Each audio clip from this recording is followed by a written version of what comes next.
Hello and welcome to this test session for the Performance Link GT3 Cup round that will be happening tomorrow night at the Watlings Glen circuit. The boot configuration, as you can see on the screen, is what we'll be running, and it's 19 degrees out there, so a little bit chilly for the Watlings Glen circuit. The GT3 cars have had their qualifying session and are now just waiting to be up on the grid. We also have Andy Thompson alongside me today, and he will also be doing the cameras for this little practice session, so bear with us if he's a little quiet for once. Hi Andy. Hi Dave, mate. Yes, no, it's really good to be here today. You know, this test session, just two 30 minutes races to be going on with. It looks like are they on their warm-up lap? Yeah, it looks like they're on their warm-up lap here. So we got two 30-minute races coming ahead of us, and as we see there, Kim Andre Buckland is currently in pole position with Steve Pearce there in second place. So just give you a rundown of them. The green is Pro-Am, the blue is Am, the reds are the Pro drivers. So very much just all mixed up at the moment in the field, just because the drivers are, like we said, doing very much a test session drive to be able to out here today. But we've got 30 minutes ahead of us, so give us a little flavour, Dave, of what's going to come up tomorrow night. Yeah, we're going to have this four class system for the GT race, which starts tomorrow night. As we say, we'll go all the way through to January. If I can just bring up for myself the calendar, which is somewhere behind all these tabs. We will be starting off with Watlings Glen, going to Sebring in a week's time, then Silverstone. Heading into November, we got Donington National, Nürburgring 24-hour course. That'll be a thrilling race of 60 plus cars going around. Spa-Francorchamps just before the Christmas break, and then as we head into the new year, that was in Spa just before in the end of November, Fuji, Suzuka and Daytona just before Christmas break, and then in the new year we have the Red Bull Ring, Interlagos, and finishing off at the Le Mans 24-hour circuit. So a great calendar ahead of us in this first ever season of the Performance Link Championship in terms of these GT3 Cup cars. As the pace truck, we should call it, is taking the cars around. And as you can see on the timing screen on the side, drivers with a red tab next to them are the Pro drivers. Drivers with the green tabs are Pro-Am. Drivers with white are amateurs, and light blue are rookies. That will be indicated by the sun visor strip on the top of their cars as they now head round towards the end of this kind of newly updated Watlings Glen circuit on iRacing. It's made some of the corners a little bit more tricky, others a little bit more safe, but it is Kim Andre Buckland in the 188 Porsche who will lead them round. We'll expect to see the Porsche up the front for most of the season. Currently a sort of OP car, shall we say, in iRacing, but they come round, the pace truck pulls into the pits. We've got a 30-minute race here, followed by another 30-minute race, same format as tomorrow night, and we go green, and it's Buckland who gets a good start from Pearce. Tunstead is just behind with Rance following in. The Mercedes of Frayne is the top Pro driver at the moment, as we get a little bit of bumping and barging in the back there. You can see the fluorescent Ford of Jacob Behrens in there, one of the only Fords in the actual field here tonight.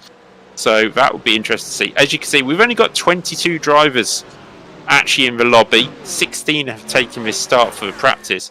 We're expecting a grid of at least 59 cars turning up tomorrow. Hopefully we'll fill out those last couple of spots to the 62. I think we've got some people waiting in the wings for those drives, so hopefully Andrew. Yeah, it definitely is. I mean, it's going to be a really good race tomorrow. This is, like we said, it's just a practice sessions, and there's expected to be around about 60 cars on the grid tomorrow. So this gives us a little taster of what we're going to expect tomorrow. So we did see a little bit of an incident there into turn one, which we always do normally see coming around in Watkins Glen around that first corner, certainly off the start grid. But Kim Andre Borkland there has got a really good start. Managed to get half a second lead over Tungsten in second place, with Nikolai Thrain, the pro driver Mercedes, there in third place.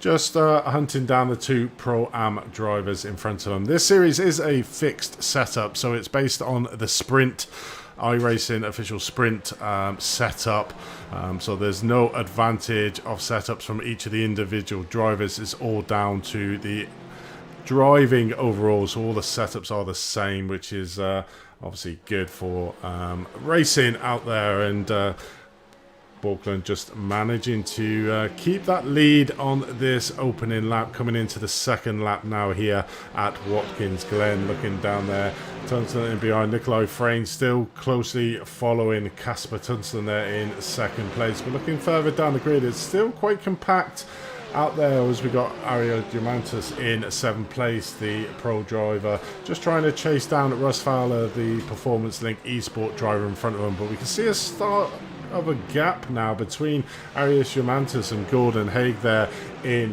8th place. So yeah, it's just starting to split the field up, with the front 7 drivers just getting away there at the moment, Dave.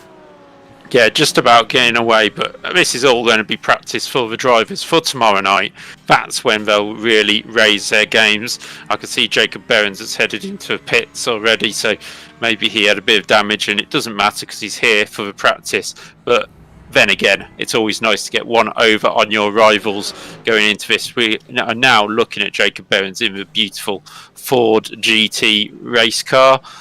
Jacob, we have tried to talk him into a livery that doesn't look so much like a banana for tomorrow night, but we'll certainly notice him out on track if there's any instance. But back at the front, it's Borkland from Tunstead, Prane in third, and Pearce just losing touch slightly. Actually, Borkland is stretching that lead out early on, and it's a 6/10 of a second lead after lap 2.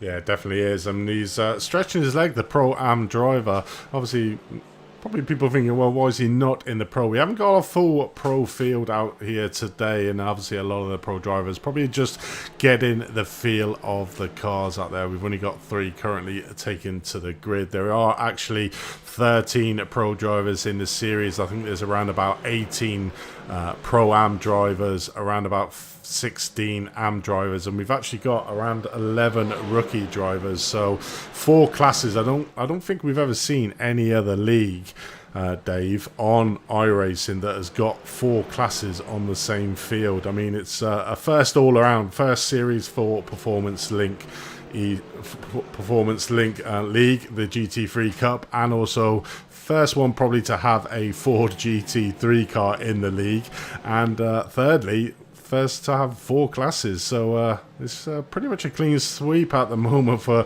Performance Link, and I'm pretty sure you'll tell me if I am wrong, but I can't remember any other league having 4 classes in. Not that I can think of. The rookie class is certainly something I would have preferred when I was racing, as you well know from commentating on that abysmal performance by me. But the comments in the chat, I see Matthew Gerard saying, I'm a little louder than Andy. Yeah, we will have Lewis Arai in the production office tomorrow, who, no disrespect to Andy, probably knows what he's doing a little bit more, and will have us both levelled out little better on the sound. That should be a little bit more level there, though, I think. Yeah. And TCR Racing, hello, it's Thomas Cope here, coming to you, Scotland. You know, Thomas Cope is one of the pro drivers that is going to be racing around in this series, so it's going to be obviously getting a bit of insider information. Is Thomas there by watching the drivers out on track.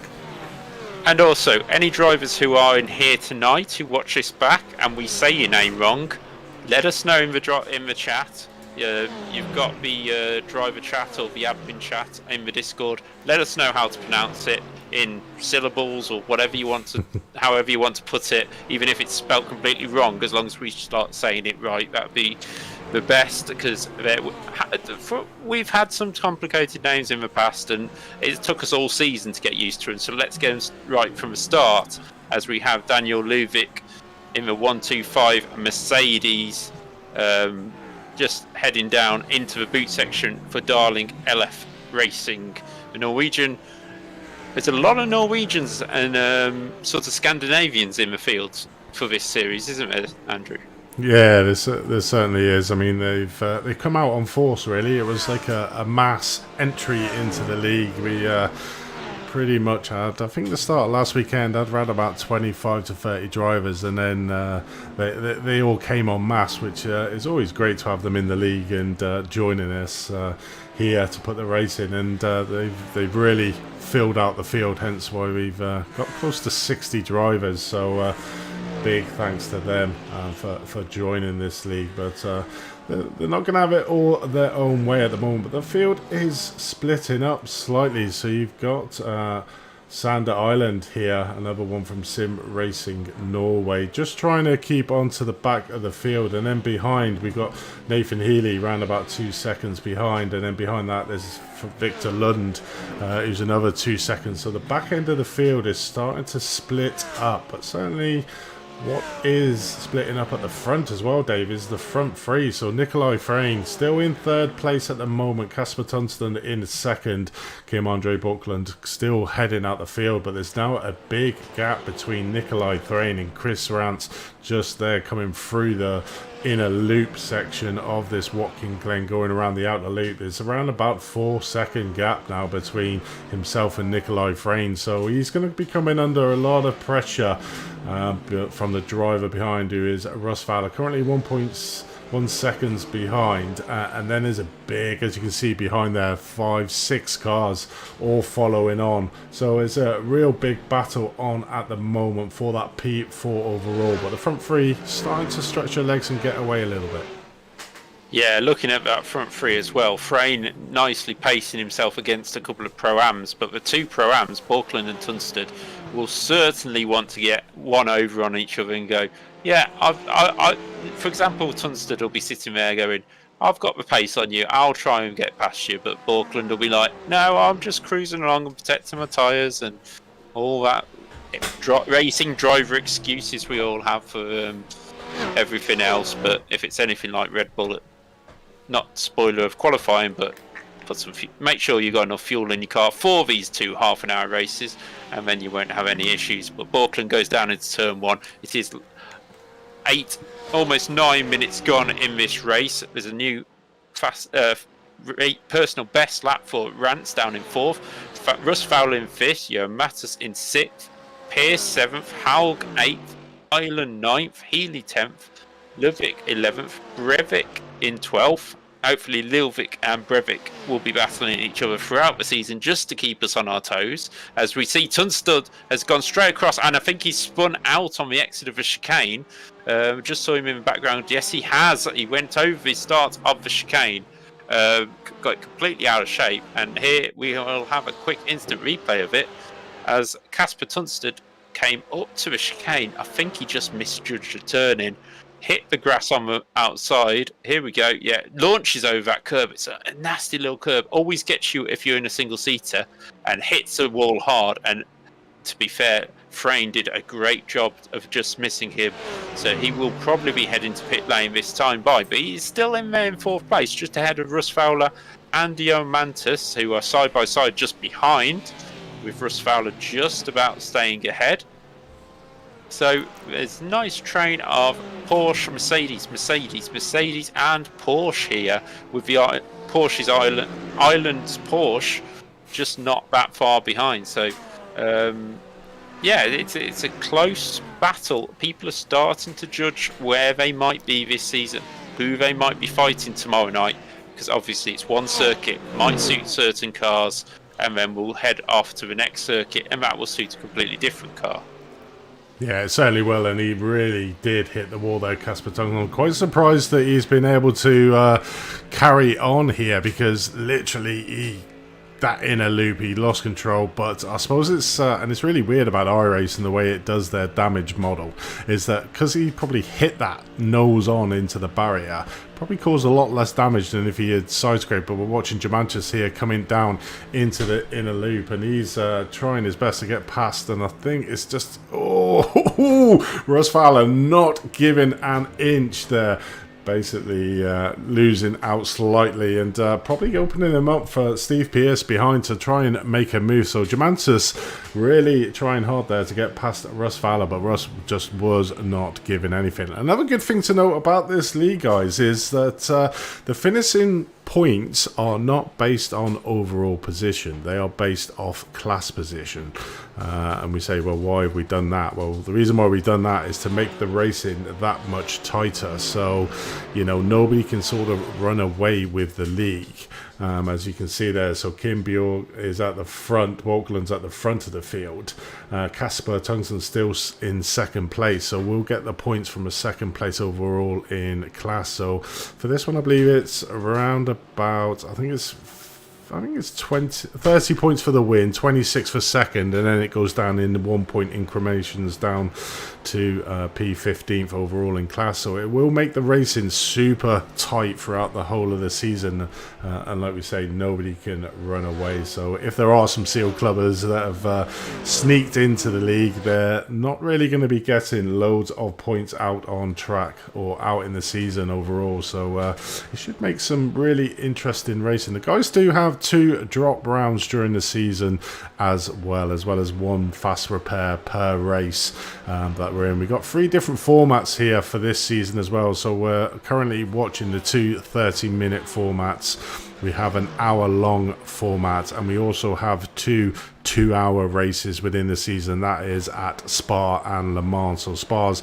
around mid-season, and Le Mans is the final race of the season. Obviously, more points available for that round. So it's going to be an interesting series, Dave. And obviously, me and you are going to be commentating throughout, with me not doing the cameras because I'm probably doing a shoddy job at the moment of where we're the normal standard that we have the cameras, but I've got my learning plates on for the cameras, but trying to do my best. Well, I wasn't going to say anything, but yeah. No, you're doing a great job at the moment, as we now slip back to the leaders. Kim Andre Borkland leading the way for Sim Racing Norway, just ahead of Freyne, who we said Nikolai Freyne, a late entry, if I'm not mistaken, into the championship. So already on the pace. We know him from other series and how he's got on there. So it'd be really interesting to see if he brings that speed straight away in that Mercedes as well. The RS competition esports car, we're on board with him now, and it's down into his turn 1 as it just dips away just as you want to brake. It draws you in, and unlike previously on iRacing, you can't go and use all of that runoff because it will give you either a slowdown or an X. An X in iRacing, instant point. You get so many instant points, you get a drive-through penalty. It's Nikolai Freyne now looking for the move up towards the chicane here, Watlings Glen. He'll have the inside line, but will he hit that bumpy curb just a bit too hard? No, he doesn't. He takes the lead, car's settled, and he is away in front of Borkland. Now it's Borkland's chance to try and control himself, get back into a rhythm behind Freyne and follow him off. Going back to the instant points, I believe it could be set depending on the race format or what circuit is. Borkland really trying to hold on, isn't he? Yeah, they're not letting you get through these incidence points here. They get Kim Andre Borland pushing really hard, coming down the heel there into that corner. Very treacherous corner. Certainly, if you get it wrong there, he was very lucky to bounce off the wall and stay on the track. Normally, you get spit across the track, but what he has done now is lost a lot of time to Nikolai Freyne. As you can see there, around about a second gap now has opened up. I suppose that's the problem that we have here at the moment, Dave, you know, and this is what I think the drivers need to be aware of in the championship. You got Borkland here fighting super hard to try and keep up with Nikolai Freyne and overtake him, but he doesn't need to, because at the moment he is leading the Pro-Am categories and he just needs to be staying ahead. He has a Am driver behind him of Chris Rance in 3rd place, and that's all he needs to basically do is just keep him there, or stay there and keep Tungsten in 4th place, and he's got the maximum points. He doesn't need to be fighting with Nikolai Frayne up in front, but I suppose that's the racer instinct in all of us, is that, you know, we want to be able to be competitive and stick it to the higher classes, I suppose. But we're looking here as Borkland's having a look, coming down into the inner loop, not getting the move done. But that was a classic move there from Nikolai Frayne, and you may recognise his number from a GT Trophy season that he raced in. We've got quite a few of drivers that you probably do recognise out on the field today that have come to join this wonderful series that we've got ahead of you. Like we said, this is very much a test session, so this is just practice, making sure the overlays look okay, all the decals which look exceptionally good on the cars, and the paints are looking awesome as well. But yeah, we thought we'd broadcast, give you a freebie, a taster of what is coming up. Like Dave said, we had a short grid, only 16 took to the field here in race number 1. We are looking at, we could have a 62 car grid, one race this season. We've got 62 drivers signed up for this championship. So, I mean, I don't think I've ever seen, Dave, either, a field of GT3 cars above, say, 50. Yeah, certainly not. And I think you'll see a lot of a different attitude tonight to the driving than tomorrow night. Borkland, for example, will push hard tonight to try and beat Frayne. There's no need to, but why not? Test the limits to the end. Also, it gives us a chance to practice our name calling and how lubricated a G&T is while you're commentating. But Borkland is pushing along, and as you can see, he made that mistake, caught back up with Frayne, and now he's dropped back a little bit more. Tunstead has got past Rance, but again, this is three Porsches in the top 4. Now, iRacing is a business at the end of the day. And I'll be honest with it, a different GT car seems to be the... Oh, that is Tunstead. Tunstead lost it out of a chicane. I think very similar to before. And I think you'll find he now dives back into a wall as he did. This is the first one where he was in 2nd place, where he launched over the curb and put it into the wall. So our part-time producer has actually picked up the wrong instant, but that's okay. But yeah, so hopefully this will be the one. Yes, here we are. He's got Rance behind him, and he loses it on the second part of the chicane, and it's the same part of the wall, but this time barrel rolls. Yeah, I mean, oh, somebody else following him in as well, I think. So yeah, we've got cars going everywhere. There is a McLaren of Rance. Is that Rance going slowly? No, that's Rance. I swear that is Rance going slowly. If not, it's yeah. Looking at live time, no, it's not Rance because it was just the same colours. So it was a McLaren going very slowly. Probably Brivik. I'm not sure. We're down to it's Rhodes. Sorry, Alex Rhodes, with a very battered-looking front end to that McLaren. But even if the front end is battered, Andy will still love staring at it. I was going to say, you know, even if it's been battered, there's still a beautiful looking car there from Alexander Rhodes. Great to see that we have got the McLaren on the field. We've actually got quite a good spread of cars here today. So we've got Mercedes, we've got the Porsche, we've got Lamborghinis, we've actually got the Ford, and Jacob Behrens is sort of making some sort of progress, still a little bit off, only 4 seconds off Damien McMullen now in front, so trying to just get to grips with driving that Ford. But it's a good spread of cars in this championship. The Mercedes seem to have lost their dominance as they had last season, so it's sort of been equalised, and Porsche seems to be the way forward, I think. Yeah, I mean, we go back to the first GT series that myself and Andy commentated on a couple of years, about a year ago. It is actually about a year ago now, actually. But we started, and it was the BMW in season 4 of 2001, which was the car to have, shall we say. Doesn't mean it can't be beaten, it's just a car to have. And obviously, last season was the brand new Mercedes. This season seems to be the Porsche. It's just the way iRacing run it round. Doesn't mean you have to go buy any other different car, but obviously the temptation is there. And ultimately, iRacing is a business with this simulator, and if they can get you to buy every car, they will. It's a it's a long and short of it. But back at the front, Frayne still leads only by half a second from Borkland as we go into the last 9 minutes of this race. So Borkland, the Pro-Am driver, has done a very good job, because we know Nikolai Frayne is not a slow driver. Something you'll also notice, the driver numbers for this championship. Anybody below 100 will be a pro driver.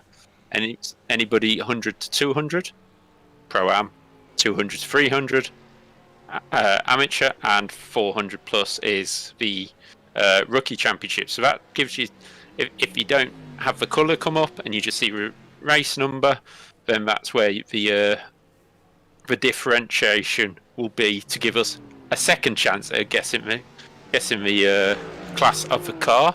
There's Steve Pearce for Reckless Abandon, and he is in the 226 BMW, a car which is still very much adhered by many people.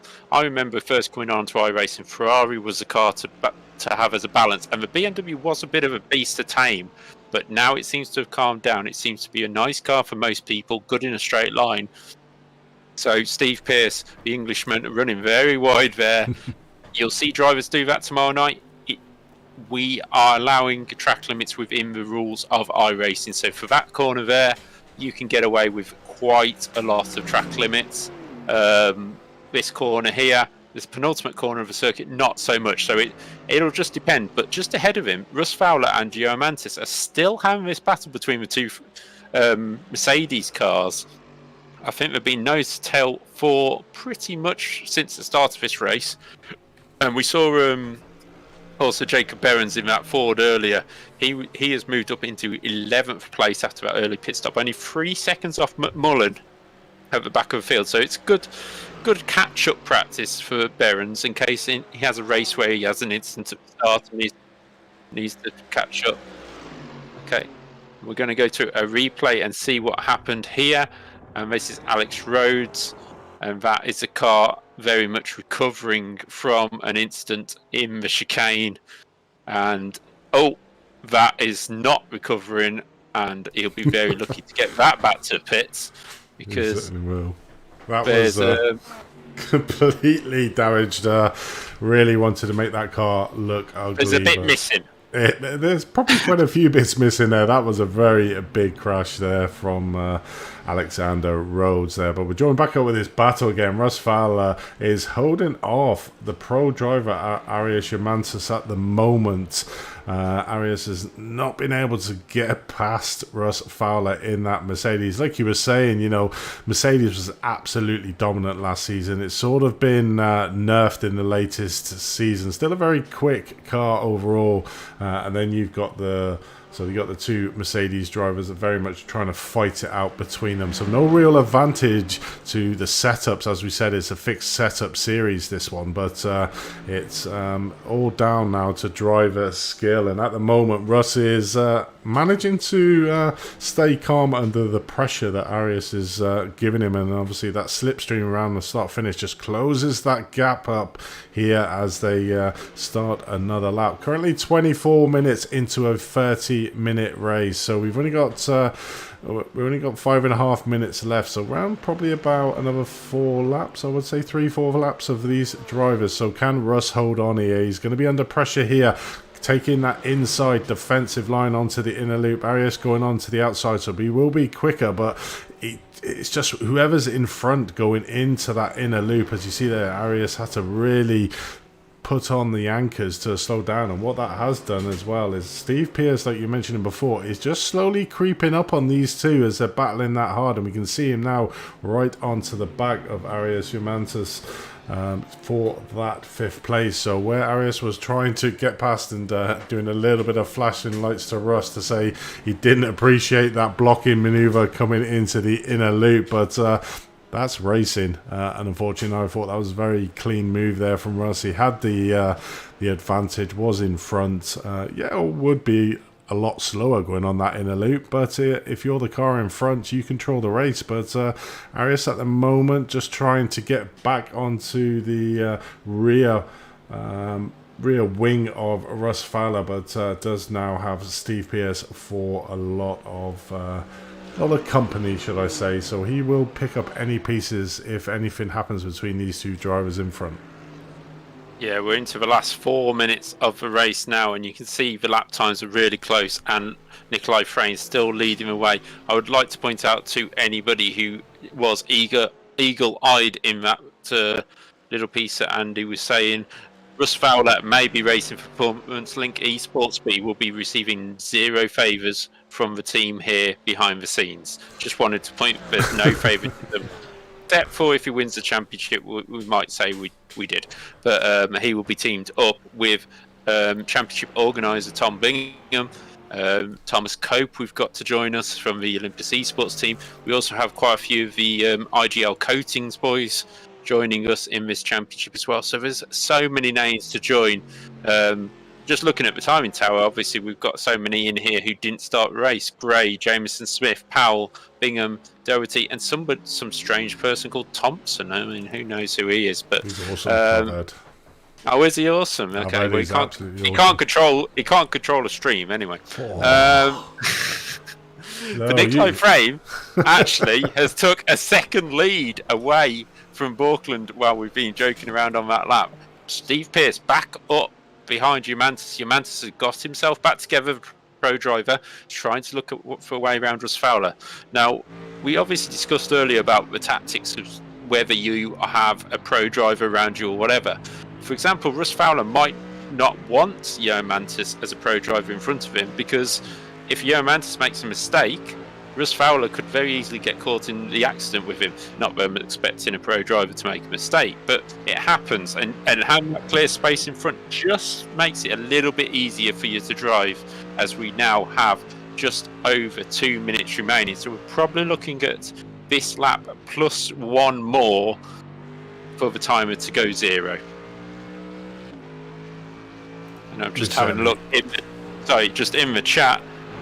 Tom Cope says we will join. He would pop in for an interview as soon as he hits his hotel room. It's not that kind of stream, Tom. And Rockstar says crashed. I presume that was the huge crash we had earlier for Tunstead, who didn't fancy just smashing his Porsche once, but didn't think he'd done it well enough the first time. No, definitely didn't, and it was the same point, and that's a real treacherous part of the track. You know, these iRacing setups are probably not the best. You know, it wouldn't be what people would choose. Obviously, they would have their own setups attuned to themselves, so the drivers have really got to get used to that, get to grips with the sprint setups in iRacing. We have put in a little bit of extra fuel, because when we did our last test session, the actual sprint setup didn't have enough fuel to get them around a 30-minute race, but we were quite kind to them and gave them an extra 11 litres into the standard sprint setup. So that's what these drivers are using for the first time here tonight. So they've had to do a bit of practice and then understand the car with that extra 11 litres, but at least they're able to get through the whole session out on track to be able to finish the race without going into the pits, which was always the format that we wanted to do. And I don't know if we saw in there, was there the white flag out for this lap? It should be, because I think this would be taking them over 30 minutes. Yeah, Barney the flagman was waving the flag. I mean, unsung heroes of iRacing, he has to wave a flag for every single iRace that ever happens. So his arm will drop off at some point during 2024. But Steve Pearce now having a look at the back of these two Mercedes. This group has closed up. This is the 4th on the road, 2nd in the amateur class, and 2nd in the... So this is the 2nd place in all the classes, but here is Nikolai Frane, the car number 20, the Mercedes. He's took his time to come through the field after poorish qualifying outside of the top 5, has moved forward one by one, took advantage, not pushed his car too hard in this half an hour first race we have here at Watlings Glen, and took the lead from Borkland. Kept Borkland within touching distance, but not stretched his car too much. He comes round the difficult corner that links the normal Watlings Glen track to the boot into the penultimate corner, and Nikolai Frayne is going to take the victory here in race 1 of this test event, just ahead of Borkland. He comes around the final corner, and he does. I was worried he was going to jinx him then, but Nikolai Frayne for RS Competition Esports takes the win just ahead of Borkland. Rance comes home in 3rd, and that takes victory in the AM category. Ross Fowler gets the better of Aris Yarmantis, who decides to wreck his Mercedes nicely over and up, and just missed the Porsche of Ireland. Pearce come in 6th, second in class. Ireland 3rd. Haug is 4th in class. Jacob Behrens comes home for a podium in pro class. Only the 3 pros finishing. McMullen takes rookie honours in this test event from Lind, and here comes Orvid Brevik. We'll get there. I'd say that would be Brevik. Yeah, Orvid Brevik. I'll agree with him because you've been organising all this, so if you've got it wrong, yeah. But Orvid is coming round, and will be the last of the finishers. 12 finishers from this test event, after having 16 on the grid. Maybe more will join for race 2 as he comes across the line, and they'll all pull into the pits and have a small warm-up. Yeah, they certainly will, and let's see if we can get the results up for that race. Probably my skill level is not at that result level at the moment, but no, it's not. I don't think everyone's finished, to be honest, because it's but anyway, we digress, and I know we'll have an excellent broadcaster for tomorrow's night. But yeah, it was a good race there. I mean, very much a challenge at the front of the grid. And obviously Nikolai Frayne came through, but a lot of people showing their pace here out on track, and the second place man there, Bovik, is going to be one to watch tomorrow. He'll probably try and mix it a little bit with them pro drivers, but it's going to be an interesting race tomorrow night. This second race does have a reverse grid, so the top eight get inverted from the results from the first race. But yeah, it was a good warm up race, I think, there, Dave. Yeah, if you could just do a favour to Alex Rhodes in the chat, in the game, and just let him know there is a Heat 2, because I think he's a little confused, and I'm a spectator, so I can't do that. So I will nicely gap fill here. You're now looking at the scenic pictures of the Watlings Glen circuit. What a circuit it is. Former home to the American Grand Prix, or the US Grand Prix, it should be called. Home to NASCAR. We've had IndyCar here over the years, but it's mainly NASCARs and GTs that use it these days. And look at the views you get. The hills and the elevation change around this circuit really does give it some character. This area of the circuit you're looking at now, in terms of the barriers, is a really difficult bit, especially if we're going to have 60 cars that are going down into turn 1 on the opening lap tomorrow. Trying to get through the opening lap will be okay. You've got that nice wide runoff, you can avoid things, but then it narrows down with the barriers close to the circuit, and it's going to be really difficult to. I will hope all 60, if all 62 start, and we get 62 through that first corner, I will probably try and eat my hat, because I really can't see it happening, even if you took 62 of the world's best drivers.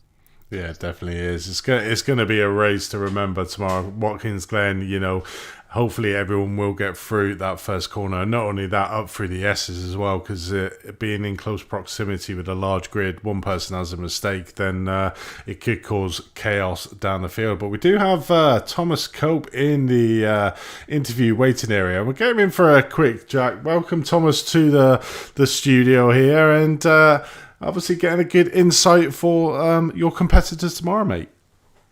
Yeah, having a good look at the session. It's like a good, interesting race one that you just had. Yeah, obviously it's a brand new league, mate, and you're one of the the superstars, we would say, in the pro category that is expected to do quite well here. I mean, what do you think of the calendar that we've put together? It is a really nice calendar. I mean, you got some of the biggest tracks in not just iRacing, but in the whole racing world. I mean, you've got Le Mans, you've got the big Nürburgring layout, the full size Nordschleife. You got Daytona, some of the big name tracks, and it's going to be a really fun kickoff season. How do you think the obviously the points were? You're probably not used to. It's normally overall position you gain the points from. How are you feeling for the finishing in your class is where you get the points? So it keeps the season nice and close together for the 12 rounds, I would imagine. Yeah, like you said, it's keeping the season nice and close. I mean, you only gain like 3 or 4 points over P2. So even if you have one bad race, you're not going to lose too much points in terms of losing a couple positions. And even if someone wins every race of the season, they're not really going to dominate and pull too much of a points lead where you go down to the final race of the season. It's still actually a close battle where someone could win with a big DNF from someone. Yeah, definitely. I mean, obviously we got this track tomorrow night, the actual race. I mean, how are you thinking you're going to fare in this one? I'm feeling happy. I feel like I've got the pace. I mean, there's a lot of guys who are still not showing up, and I feel like they're trying to keep that pace a little secret and playing a bit of a mind game on others. But likewise, obviously I couldn't come tonight just due to other factors, but I would have loved to have been on track and just seeing what I can do against some of the guys. Obviously, different track conditions to what we've been testing, and yeah, just seeing where we are on an even playing field on the same track and same conditions. Yeah, definitely. I mean, obviously, did anyone surprise you there? I think Borkland really surprised me with the speed that he had on track. But yeah, it's going to be an interesting race. Obviously, we're just about gridding up for race number 2. So, any final words from yourself there, Thomas? I just check out the stream. Come and check out. It's going to be a kickoff season. It's going to be really good, and hopefully, we have all 60 cars on track to make it a really good race for everyone watching by, and hopefully myself and the rest of the Olympus Esports team can do a good job and put on a good show for everyone watching. Yeah, definitely. Well, thanks for joining us, Thomas, and we'll sit back and enjoy race number 2. Have a good night, guys. Cheers, mate. So there's race number 2, and we can go through the grid. You can take us through the grid there, Dave. Yeah, with reverse 8 on the front row, we have Gordon Haug and Sander Island on the front row. Steve Pearce and Arish Yamatis. Yamatis. It's because you start saying the first name and then you get tongue-tied afterwards. If you say Yamatis, yeah, okay. Russ Fowler 5th, Chris Rance 6th, Kim Andre Borkland 7th. After that, great second place, Nikolai Frayne 8th. Then we go to the drivers who don't advance via the reverse grid. We have Jakob Behrens in 9th for IGL Coatings E-Racing. We have Damien McMullen for Potato Nation. The Irish flag flying well there, ahead of Victor Lind, the Swedish driver for Vendy Racing, and Team Fast Boys Orvid Brevik in 12th place. Is that all the drivers that have joined the field? I believe. I think we got Alexander Rhodes and Casper Tungsten at the back, but it's certainly going to be an interesting one here as they start their pace lap around the rather large truck out in front. But so it's going to be interesting to see now. We got 2 amateur drivers at the front of the grid.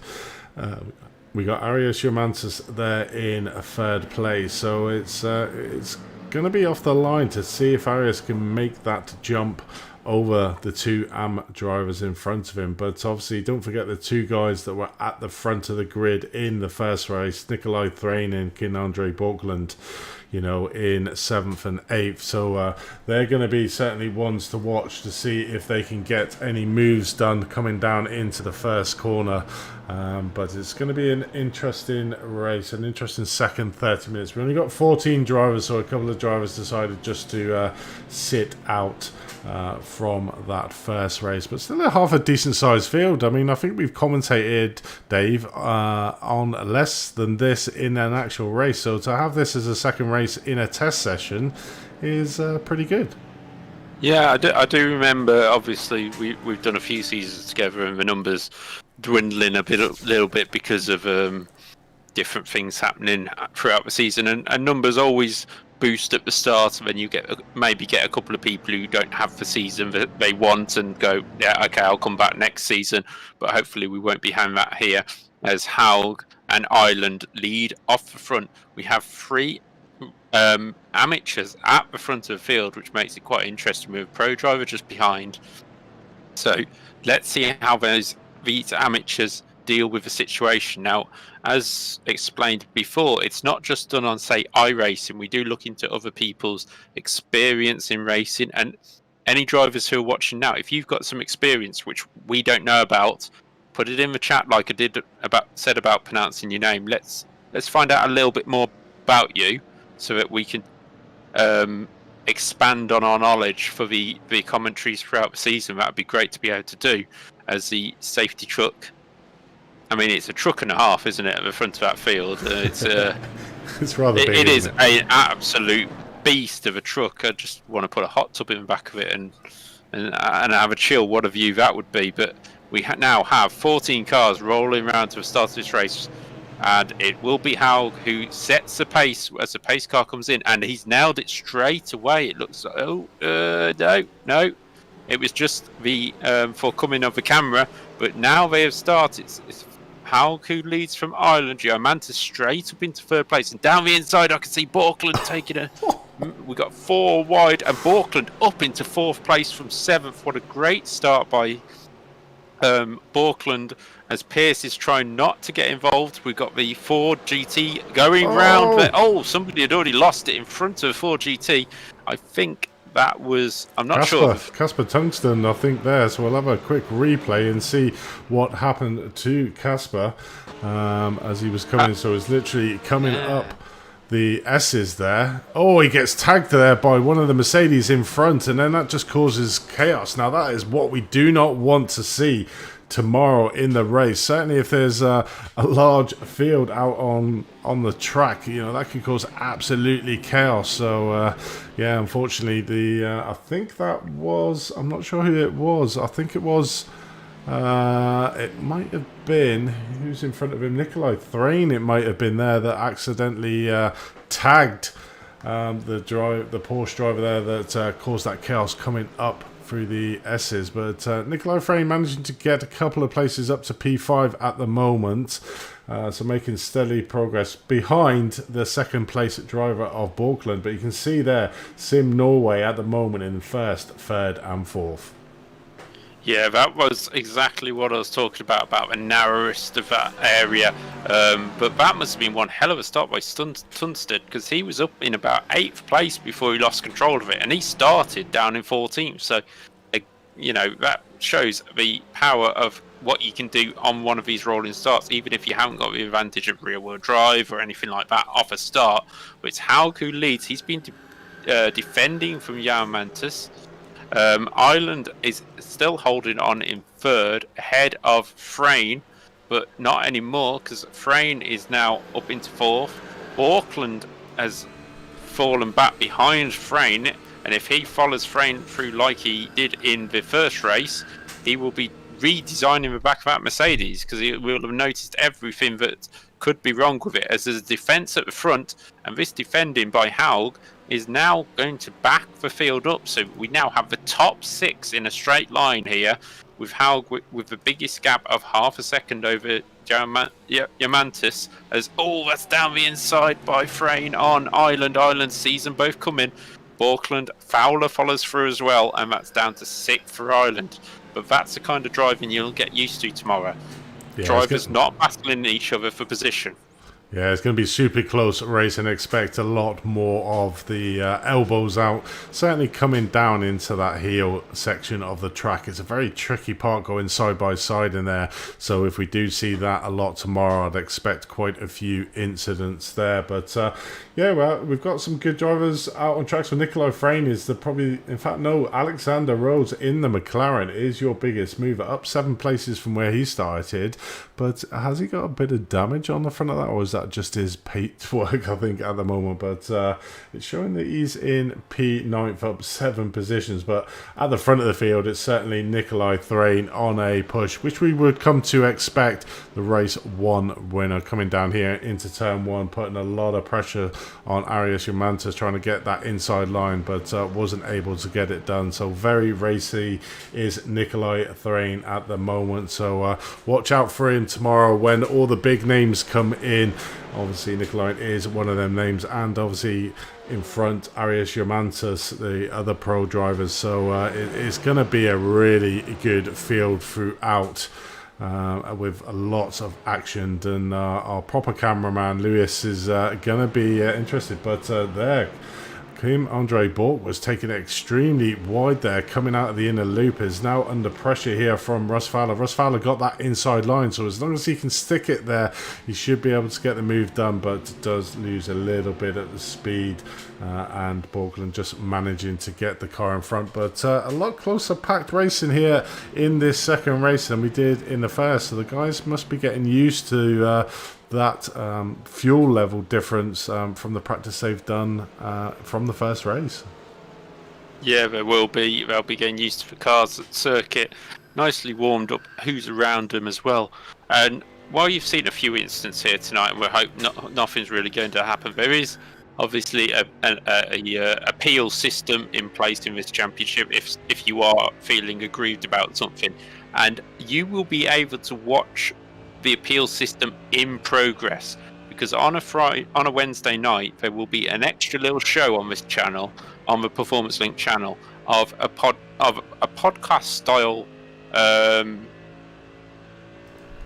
magazine show, shall we say, review show of the round that's just happened, and also it'll be a live stream of the decision making of what happens in accidents. So for example, that accident that's just happened, we may think it's just a racing incident, but we will be there to discuss it outright, so you will not miss a moment of how this championship will evolve and spread itself out or close itself up due to incidents, which with a 60 car field, something is going to happen. We know it will. It may not be on purpose, and sometimes it's just a mistake, but it's well, most of the time it's just a mistake, but if it's agreed with somebody else, sometimes there will be a penalty for that. Yeah, that's going to be a little bit extra. So what we're trying to do in this championship is go that extra mile for our viewers and for the drivers. So I don't think anyone's ever done the live stewarding or looking back at protests that have been put in. Yeah. So that should be certainly interesting and a new experience for myself. I will say there won't be a voting system in the chat. We're not doing that kind of oh, do you think this should have been this? Because as the FIA have found out, just being popular isn't just the way it needs to be. If you've ever watched Formula E and Fan Boost, you'll know about that. But here we go. Kim Andre Borkland, we've mentioned him many times today, up into 4th place here in the Porsche, and keeping them honest. But a great drive at the front by Haug at the moment, still holding on to that lead and not being harassed that much really at the front of his field. No, it certainly seems to be Arias Yumantas and Nikolai Frane having a little bit of battle, but we do have a replay here of Steve Pierce. He had a bit of a crash, so we'll have a look to see what happened to Steve Pierce coming down to the inner loop side by side. Oh, I think he's just going to get tagged here. Yes, he tried to go down the inside of that inner loop and literally got caught out there. So really don't want to be going side by side on that inner loop. And I think we got another one here as well of Chris Rance having a bit of an issue. It looks like he's on his home coming around the penultimate track. Does he hit the corner and spin out, or No, he literally just comes off. Probably had enough. Unfortunately, I'll just retire the car and just enjoy the rest of the race and get ready for tomorrow. But certainly out front is interesting with Gordon, the amateur driver, still holding off. Arias Romantis in second, Nikolai Frayne, the other charge in there from RS Competition Esport with Kim Andre Borkland. But one thing I did notice about Borkland on the last lap, this particular corner, we just watched him, went extremely wide and was pretty much fortunate to keep control of his car over that crash. In fact, I think we've actually got a replay, so we'll show you his incident coming around that corner, literally coming down here into the hairpin, trying to close that gap up on Nikolai Frayne, coming really wide out onto the exit and literally taking, I mean, how he saved that, I do not know. No, I've seen all sorts of cars go rallying on tarmac rallies, but that was different. And look at this, we've got 3 wide on the exit of 1. It's Hauger's dropped down the floor, trying to go 4 wide. Well, this is boys, this is a part of a circuit. I said you need to be careful. Please be careful. We're now looking at 3 wide again. How just trying to stay out the way by the looks of it. Borkland now leads, who was 4th a minute ago. Diamantis and Frayne are in exactly the same position, and Hauger's fallen to 4th. Fowler and Ireland are now back on the end of this, but Mullen is joining the end of this party, so it's 7th for the lead now, and we still have 20 minutes to go in this race. So it's going to be entertaining all the way. It was like the same Norway team tagged out. We had Gordon Haig at the front. He decided to give over the lead to Borkland. Obviously, we missed what happened to that move, but I mean, that was an exceptional move. Was in 4th place, managed to take over 3 places to get the lead coming down into turn 1. We saw it there just after that replay, literally near enough going 4 wide up at the S's, but Borkland's really showing that he's got some speed around this track. Now obviously people might say, well, he's a Pro-Am driver, why is he at the front? Well, everybody has their favourite track on iRacing, and this might be just one of Kim Andre Borkland's favourite track, and at the moment certainly showing he's got the pace out there to keep these pros honest at the moment. But like you said, all the way back to Damien McMullen in 7th place is this leading group now.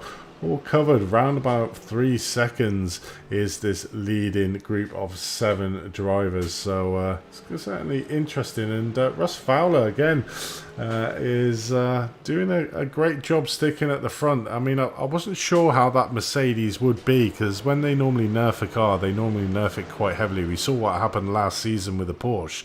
They literally crucified it and managed to sort that out, and now it seems to be the car of choice. But again, Russ Fowler going very super defensive over Sander Island there in 6th place, and managing to do so. He's got that defensive move down to pretty much a T at the moment, but is losing ground now to Nikolai Frayne from defending so hard to Sander Island behind. Yeah, and I'm going to test your production skills now and see if you can find the move for lead for Borkland, because I think he anticipated something so brilliantly that the 3 in front were going to mess up turn 1, and he undercut with lots of them. That's what I predict. If you can't find it, let's have a look. I think this might be it. No, that's later on in the lap. He's already took the lead there. That's Nikolai Frayne we're watching, having a go at is it Mantis. Is it this one? Let's have a look if it's this one. Yeah, here we go. So Borkland, look, the 3 in front going 3 wide. He can see exactly what's going to happen. Brakes nice and early, gets the line right, undercuts all 3 of them with a traction of the Porsche, and not even the best thing about that, not even a touch of contact in sight between all 4 of them, and away they go up the hill. But I can predict that will be a lot harder to do next week, because now they know that move can be made by Kim Andre Borkland. Not next week, tomorrow. Obviously, your Yes. time zones are wrong there, Dave. But no, that was a great move. Anticipated. Really, his entry into turn one was perfect. The other three were fighting hard. Went out a little bit wide, and he just pickpocketed them on the inside. Got the overspeed coming up through the S's, and managed to make it stay. And has now actually started to pull away slightly, 0.8 of a second to Arias Romantis in second, but these two in second and third, they've pretty much got a little gap. They were literally joined at the hip, I think, these two, Nikolai Frayne and Arias Romantis, but sort of got a little bit of a gap now between these front four on track. I think, it's pretty much spread out now, the field on there, where we had the top 7 fighting out quite well, and in the last couple of laps has sort of all got nice little gaps between them. Yeah, it's all sort of stripped out a little bit in terms of the battle, but the top 7 covered by around about 6-7 seconds. Then there's only Alex Rhodes left in the field. We're down to 8, so top 7 are all on the pit straight at the same time, which is still pretty good for a circuit like this, because it isn't the longest pit straight going, and we still have 16 minutes of this race remaining here at Watkins Glen as they go round onto another lap.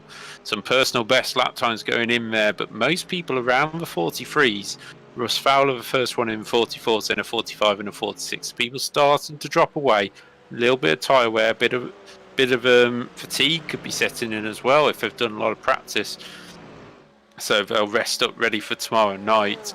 And obviously Performance Link will be bringing you every round of the championship alongside the sponsors of SDK, I would say ST, I don't know, but SDK Gaming, who bring us this overlay for us to produce these shows for you, and also the photography, which I've completely forgotten. Thomas Cope Photography, basically. That's it. He's producing all the photos for the season. Which so when you see him racing around, leading the race, he's actually got a camera in one hand. Yeah, taking snaps, which is even more impressive. We also have Green Future Technology Consulting, as you can see in the top right corner of the screen.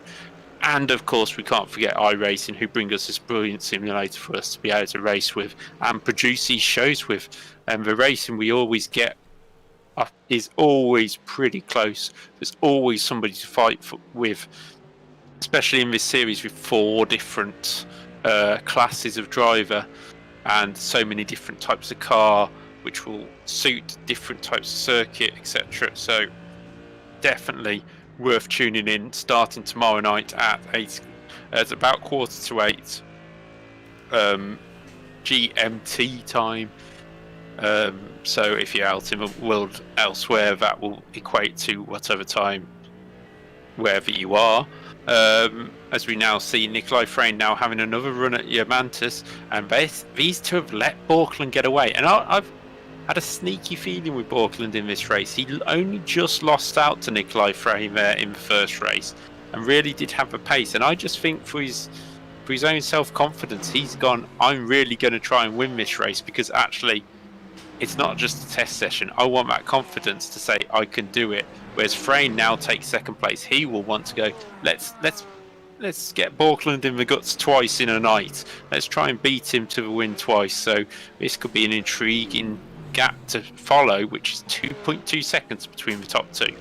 Yeah, still plenty of time though for Nikolai Frayne if he can jump that gap over Arias Romantis behind him to give him a bit of free air to put the hammer down, to so to speak, to try and close down that gap to Borkland up there in first place. At the moment we just see him there on the screen. So still well within sight of Nikolai Frayne is Kim Andre Borkland, but certainly showing his hand here tonight, and he's going to be the one to watch in that Pro-Am. Obviously, we haven't got a lot of the Pro-Am field here tonight, but they'll now all know what to expect. I mean, he's doing like 143s, which is extremely fast around this track. You know, 143, 144s is certainly what I was expecting to see, and maybe in the AMs going down, as we're starting to see the times now, the 145s going into the 146. For maybe some of the rookies, but there's a really good battle, I think, at the moment for the top of the rookie class at the moment. So you got Damien McMullen and what is it? He's actually come into the pits. He was leading out this rookie class at the moment, so he may be handing over the position there. Yes, he does, to Alexander Rhodes. You just saw him there going down the left hand side, the flaming McLaren there. I mean, how can you not love that car with the flames? I mean, with the added barbecue pack that does come. But Alexander Rhodes there taking over in the rookie class. Gordon Haig at the moment is leading out the AM class in 4th place overall, and trying to be chased down by one of his teammates, Sander Island, who is currently in 6th place. You just see him there in the background.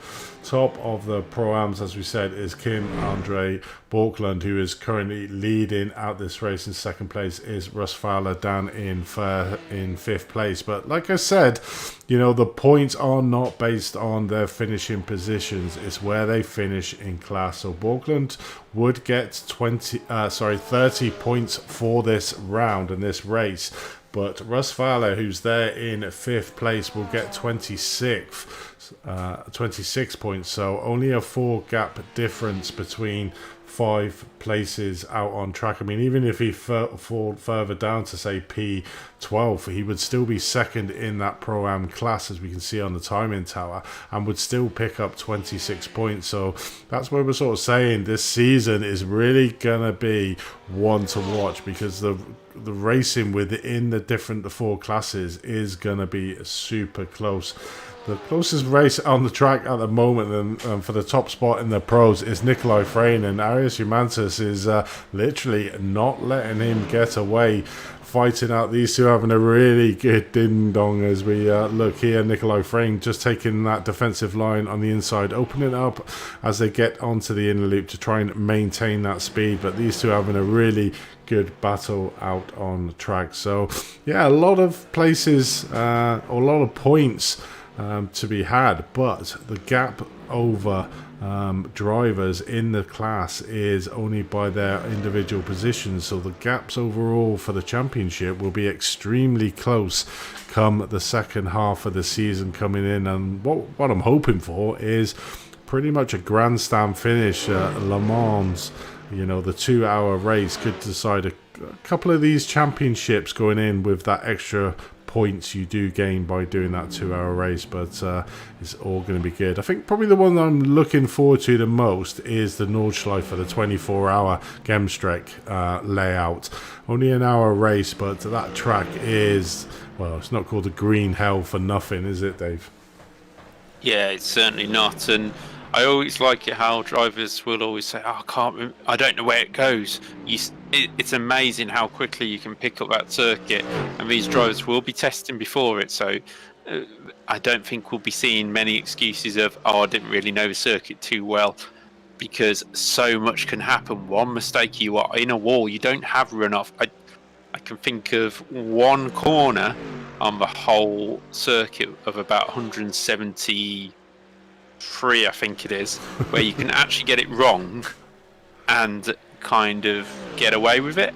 So I think that's the stadium section, isn't it? That's the only bit that you can get away with it. I think when you get out, I'm thinking of the actual Nordschleife circuit. I think there's one you can just about get away with cutting across if you get stuck. But it'll be interesting to see how the drivers get on and how their mindsets go towards it, because a lot of them might just take it easy for the race to see, you know, not get involved, as McMullen is now in the pit lane. So we're down to 7 left on the track for the last 8 minutes of this race.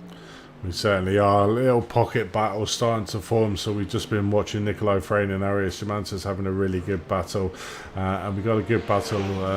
Could be ensuing very shortly between Gordon Haig and Russ Fowler for 4th and 5th overall. So some good little battles out on track. The rest of the field pretty much spread out now. So it's probably going to be down and showing a lot of these other drivers. But we can have a look at the liveries of the cars. I mean, obviously we looked at the McLaren there. Very nice livery overall. A lot of guys putting in a lot of hard work out on track to do it. You've got the Sim Racing Norway livery, the white and red Porsche. Very nice indeed overall. But Borkland at the moment is stretching that lead 3.3 seconds ahead of Nikolai Frayne. You can just see him there coming around turn 1 in the distance, and he's really pulled it out the bag. Obviously the first race came second. This second race he's really put the gauntlet down to the rest of the pro am field to say, come and chase me, guys. I mean, he's doing exceptionally. His last lap was a 1:44, so starting to slow down a little bit, but he's got the advantage to be able to do that. Yeah, and we know who's in the Pro-Am field, and one name who it should have been here tonight but had a bit of a technical issue just before racing, Tom Bingham. To see him go head-to-head with Borkland will be very interesting tomorrow night around this Watkins Glen circuit. No pressure there, Tom. I know you're probably listening in now, so that's why I've said it. But Borkland, a beautiful drive so far, and while, it's a huge confidence boost for him, it will also put a little bit more pressure on tomorrow night for me. I know if I do well in practice, I'm sort of like, I'm feeling good for this race. And then it doesn't quite go to plan. And especially with 2 30-minute races, if the first race doesn't go to plan, you start pushing harder in the second race. As we see Borkland actually almost kissing the wall on the exit there. He got away with it, as McMullen is apparently on pit to exit. So he will be rejoining the race at some point. But Borkland comes round onto the pit straight. There is just over 5 minutes to go of this race. McMullen's still in the pits then, so I'm not sure why it said pit exit. But that's what our timing screen has said, as Juventus is now right behind Frayne in this battle for second place. Less than a second between them. And that gap, as you mentioned, Andrew, is 4 seconds almost to Borkland. So I think these Mercedes have decided they will battle it out for pro honours by themselves and leave Borkland to take the overall win here today. Yeah, we certainly don't know how these drivers are taking these. Obviously, it is only a test session, so probably doing things that they wouldn't do during the race. You know, maybe doing a bit of tactical driving, not showing all their hand here on the stream for the rest of the pros to see as well. But certainly Borkland is showing his hand, I believe. And like you said, Dave, it's going to put a little pressure and a little bit of a bullseye on the back of his car for the rest of the Pro-Ams just watching this, thinking, you know, he's going to be the one that I need to try and beat and try and stick with to increase the amount of points that I can say. But one thing I will say, David, is only my mum calls me Andrew, and when she does, I know I've been in trouble. So, yeah. We need to sort that out, don't we? Yeah, we'll sort that one out. Fingers, we all know you're not the Messiah, you're just a naughty boy. So Frayne is now closing in on Yamantis, and sorry, pulling away from Yamantis now. So you've lost my train of thought completely. So I will remember to call you Andy all the way through, and then if you get something wrong, we'll put full name you out on stream. Or we'll get your wife to tell you off in the background. But Yamantis actually lost time to Frayne there, but set his best lap of the race. So he will be pretty happy with his pace here tonight, going into tomorrow night. I don't know what the top guys have been setting, because the only person I can think off the top of my head who we saw in practice who isn't here now is probably Tom Cope. In terms of the outright pace of a full race, you know, of the pro category. There was others in there, but Thomas Cope was the driver who won the race in the last test session we had. And I think the first one was by dominant margin. Yeah, we've got some other big pros. I think Mark Fletcher. A lot of people will know him in the last season of the GT Trophy. He did exceptionally well.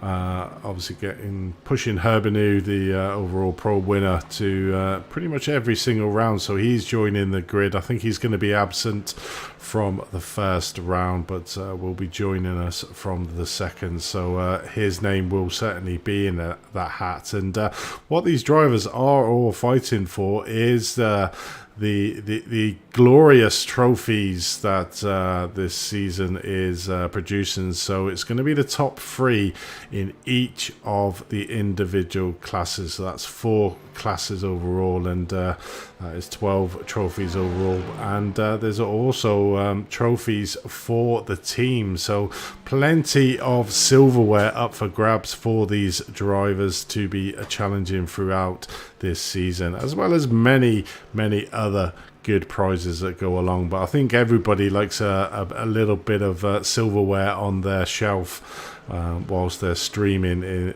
to show their accolades in a league. So I think that's probably what everyone's doing, and I believe that there's bespoke handmade trophies for the winners of each class as well, made by yours truly, actually.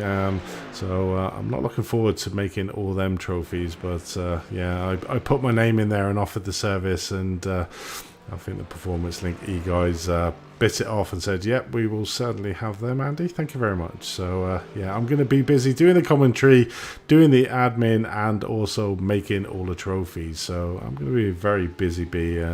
So Dave, you might have to help me out, mate, I think. Yeah, I was just wondering if I heard the word handmade there. You certainly did. Oh, so he's going to be getting a block of wood and chiseling it away while he's commentating. I wouldn't say that. I wouldn't say he was chiseling it away. Like, I'm no carpenter, but a little bit of upcycling is all I'm going to say of what the trophies will look like. And it's something bespoke. There's going to be no others out there that look the same, because even if it's the same style of trophy, there's going to be slight differences. So it's going to be interesting, as well as some brilliant prizes. We've got cash prizes for the pros, because I think they've got enough gloves and boots. Oh, we see Russ Fowler there going extremely wide, trying to fight very strongly with Gordon Haig at the moment in front. The AM driver done exceptionally well at the start of the race at the front, but has sort of gone off the pace a bit as we see Russ Fowler just coming down into turn number 1 to try and make that passing move. So may get the move done here out for the S. Has got a really good exit. So Gordon's under a lot of pressure coming up the S's, and will be under a lot of pressure coming down the straight here, coming into the inner loop. But sure, we'll be taking that defensive position that Russ normally does. So it's going to be interesting to see what Russ can do here. But trying his luck as he backs out and gets it completely wrong. Oh, and actually, sorry, I had a frog in my throat. Just about holds on to his throat. Ireland actually was it Ireland? Yeah, Ireland spun across the exit of a chicane as Fowler had backed out. So it is Fowler now up into 4th place, and we'll see this again.